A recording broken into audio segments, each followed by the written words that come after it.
Welcome to This Explainer. Today, we're diving into the rigorous discipline of corporate investigations, digital forensics, and evidence analysis. In professional inquiries, the strength of your conclusion relies entirely on one thing: how you handle the data that actively opposes it. So, ask yourself this. What do you do when 11 months of data point to a massive compliance failure, but the 12th month is perfectly clean? You're comparing a year's worth of records, and the gap you've been tracking just suddenly disappears or reverses direction entirely. How you respond to this specific anomaly is exactly what separates standard, surface-level reviews from rigorous, legally defensible investigations. To unpack this, we'll walk through a specific investigative framework.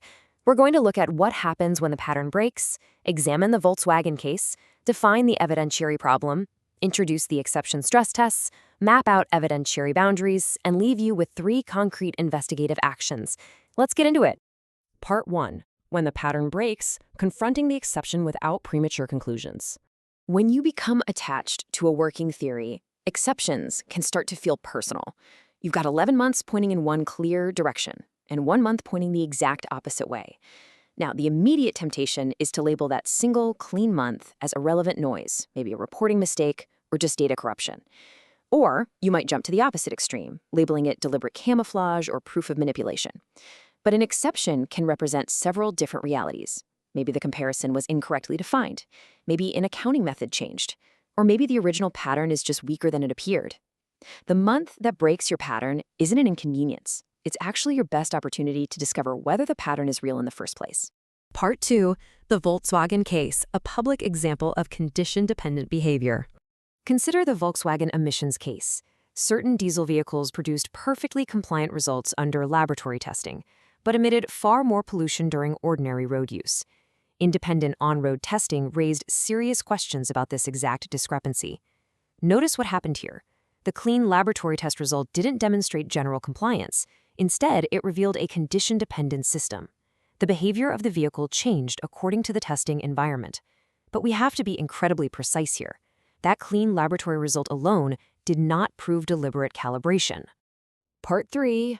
The evidentiary problem. The danger of the most interesting story. When a system's behavior changes, it could be an innocent shift, or it could be someone deliberately altering it. But here is the critical rule. Only that final possibility implies intentional calibration. You absolutely cannot jump to that conclusion merely because it creates the most dramatic or the most interesting story for your report. Proving intent requires entirely separate evidence of the mechanism and its design.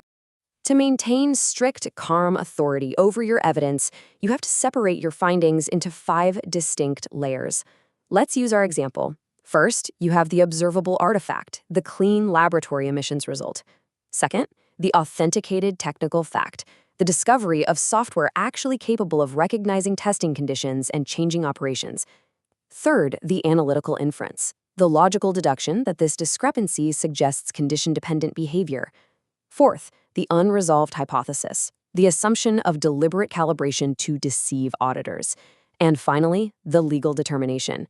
Listen, an exception in your data might suggest conditional behavior, but it absolutely does not establish who designed that behavior or why without additional, rigorous proof. That final legal determination, which resulted in a $2.8 billion criminal penalty and a guilty plea in the U.S., was not reached simply because a data anomaly existed. That conclusion only became supportable after a reproducible difference between conditions was established, technical examinations of the software were conducted, and independent regulatory investigations secured admissions. Part 4. The exception stress test, a 6-stage framework for contradictory data. So how do we handle this? This is the exception stress test. When one period breaks a recurring pattern, you don't remove it. You run it through these 6 stages. Step 1. Revalidate comparability. Confirm you're looking at the exact same entity, period, currency, and tax treatment.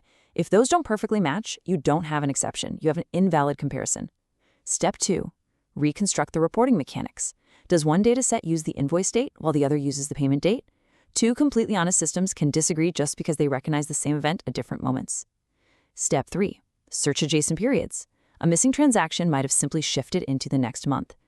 Step 4. Triangulate independent sources. Keep in mind, agreement between 2 copies of the same source is not independent corroboration. You need to test the exception against records produced for entirely different purposes, like bank settlements or shipping logs. Step 5. Test the strongest ordinary explanation. You must disprove ordinary mechanisms like cutoff differences or returns before you ever suspect foul play. And Step 6. Reclassify the pattern. Determine whether your exception resolves the comparison difference, reveals a timing shift, weakens your hypothesis, or proves condition-dependent behavior. Part 5. Defining evidentiary boundaries. What contradictory evidence can and cannot establish. Professional forensic standards demand that you clearly document what your data actually proves. A valid conclusion can establish things like timing differences, structural reporting gaps, or condition-dependent behavior. But be warned, a data discrepancy alone cannot establish deliberate camouflage. It cannot establish intent or guilt. If evidence challenges your conclusion, your final report has to show exactly how you tested it, rather than writing something legally indefensible like, the clean month proves deliberate calibration. You must use defensible language. State that a pattern is recurring but not uniform, and remains subject to reconciliation. Part 6. 3 investigative actions, applying the methodology to your workflow. Let's translate this into 3 practical actions you can implement right now. First, always revalidate comparability. Never assume a discrepancy is real until you've confirmed both datasets measure the exact same thing under the exact same parameters. Second, triangulate using independent sources. You need separate processes arguing with each other to verify the truth. And third, and this is absolutely crucial for modern investigations, control your AI prompts. Artificial intelligence will naturally generate the most fluent, dramatic explanation for an exception. If you ask AI, why did the company create a clean month, that prompt is already assuming intention. Instead, you have to ask, list the strongest ordinary, technical, and accounting explanations capable of producing this exception. Do not infer intent. Force your tools to produce competing hypotheses, not a fictional crime story. A weak investigator protects the pattern. A strong investigator gives the exception a fair chance to destroy it. One clean month doesn't automatically erase 11 discrepancies, but it doesn't prove deliberate calibration either. It changes the question, which leaves us with this final thought to consider. If your pattern cannot survive its strongest exception, was it ever ready for escalation? Semvanski Labs in Research. Forensics over fiction.